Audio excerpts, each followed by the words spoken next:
Hello বন্ধুরা, কেমন আছো তোমরা সবাই? আশা করছি ভালো আছো। তো দেখো আজকে সকাল সকাল নিয়ে চলে এলাম একটা নতুন রেসিপি। দেখতেই পাচ্ছ আমার সামনে হচ্ছে আলু কেটে ভিজিয়ে রেখেছি কিউব করে। আর এখানে হচ্ছে টমেটোটা গ্রেট করে নিয়েছি, মানে গ্রেট করলে যেমন হয় সেরকম গ্রেট করে নিয়েছি। তো আজকে বানাতে চলেছি হচ্ছে আমি মানে ঘটিরও পছন্দের, বাঙালিরও পছন্দের। তোমরা তো বুঝতেই পারছো যে আমি কী রেসিপি বানাতে যাচ্ছি। তো প্রথমেই গ্যাসটা অন করে নিলাম। তো চলো গ্যাসটা অন করে কড়াইটা বসিয়ে দিয়েছি। আর এদিকে হচ্ছে হলো শীতের স্পেশাল বেগুন পোড়া। বেগুনটা পোড়ানো হয়ে গেছে, গ্যাসটা বন্ধ করে দিয়েছি। আর এদিকে মানে কড়াইটা গরম হয়ে গেছে, দিয়ে দেবো। তোমরা তো এতদিন ধরে আমার রান্না দেখে বুঝেই গেছো, আমার রান্না মানেই হচ্ছে খুব কম তেলে, খুব সামান্য একটু তেল দিয়ে দেবো। তেলটা মানে গরম হওয়া পর্যন্ত ওয়েট করব। আর হয়তো অনেকেই বলবে আলুর কেন খোসা ছাড়াইনি, আসলে আলুগুলো ছিল অনেক ছোট ছোট, ওগুলো খোসা মানে আমি ছাড়াতেই পাচ্ছিলাম না, তো তাই খোসা সমেত দিয়েছি। খুব একটা অসুবিধা হবে না যেহেতু নতুন আলু। তো আজকে হবে হচ্ছে নতুন আলুর পোস্ত। তো দেখো কড়াইতে কালো জিরে ফোড়ন দিয়ে আমি দিয়ে দিচ্ছি আলুগুলোকে, খুব অল্প তেলে করছি, কারণটা তো তোমরা সবাই জানো আমার হাজব্যান্ডের কোলেস্ট্রল আছে। তো চলো আলুগুলোকে দিয়ে দিই।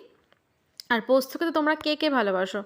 আমি খুব একটা ভালোবাসি না, আবার যে খেতে পারি না তাও না, কিন্তু খুব পছন্দের জিনিস পোস্ত আমার না, কিন্তু আমার বাড়ির প্রত্যেকটা মানুষ পোস্ত খেতে খুব ভালোবাসে।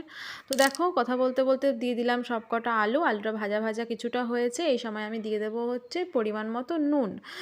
প্রথমে আমি একটু অল্পই নুন দিই, তারপর যদি লাগে তখন আমি আবার একটু নুন দিই। তো দেখো নুনটা দিয়ে দিলাম, নুন দিয়ে ভালো করে আলুটাকে ভাজা ভাজা করব। তোমরা যারা ভাবো যে কম তেল বলে ভাজা ভাজা করা যাবে না, একটু সময় নিয়ে রান্না করবে, কোনো অসুবিধা হবে না। তেল খাওয়া তো কখনোই স্বাস্থ্যের জন্য ভালো না বলো, তো তেলটা চাইবে একটু কম করেই খাওয়ারও। তো আলুটা ভাজা ভাজা হয়ে গেছে, এই অবস্থায় আমি দিয়ে দেবো হচ্ছে সেই যে টমেটোটা গ্রেট করে রেখেছিলাম, মানে ওই একদম চপারে মানে চপ করে রেখেছিলাম, সেই টমেটোটা অল্প একটু পরিমাণ দেবো, মানে অনেকটা বেশি পরিমাণেই দেবো, আর অল্প একটু পরিমাণে রেখে দেবো। ওই যে দেখলে বেগুনটা পুড়িয়েছিলাম, বেগুনটাকে সাঁতলাবো। তো চলো এবার হচ্ছে টমেটোটা দেওয়াই, টমেটো থেকে একটু জল বেরোবে, সেই জলটা টানা পর্যন্ত আমি ইয়েটাকে কষতেই থাকবো, মানে ভাজা ভাজা করতেই থাকবো।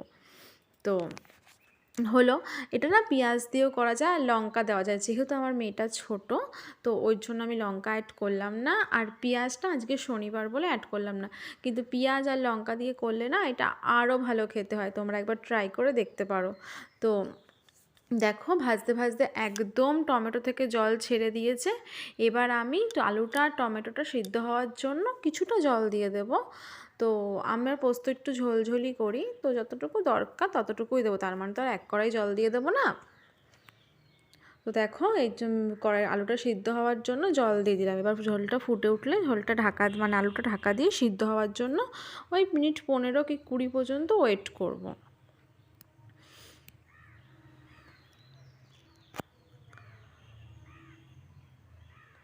তো এই যে চলে এলাম অনেকক্ষণ পর, দেখো আলুটা প্রায় মোটামুটি 80% সিদ্ধ হয়ে গেছে।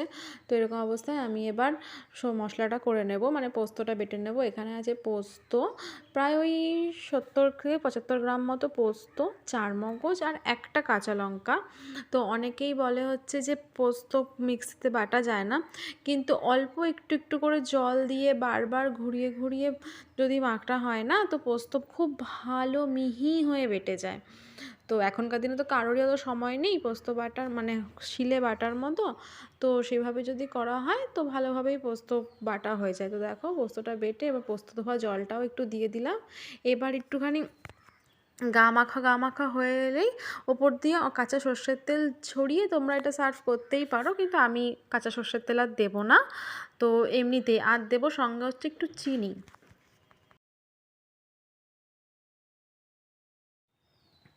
তো দেখো চিনিটা দিয়ে দিলাম, আর পোস্তটা অনেকটাই গামাখা হয়ে গেছে। একটু সামান্য ঝোল ঝোল রাখার চেষ্টা করবে, কারণ ঠান্ডা হলে পোস্ত না বসে যায়, মানে জমে জমে যায়।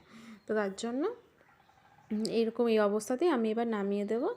তো কেমন হলো রেসিপিটা অবশ্যই বলবে, হয়তো এটা সবারই জানা রেসিপি, সবাই আলু পোস্ত করতে জানে, তো আমি যেভাবে করি সেটাই আমি শেয়ার করলাম। তো আজকের ভিডিওটা এর পর্যন্তই, কেমন লাগলো অবশ্যই আমাকে জানাবে।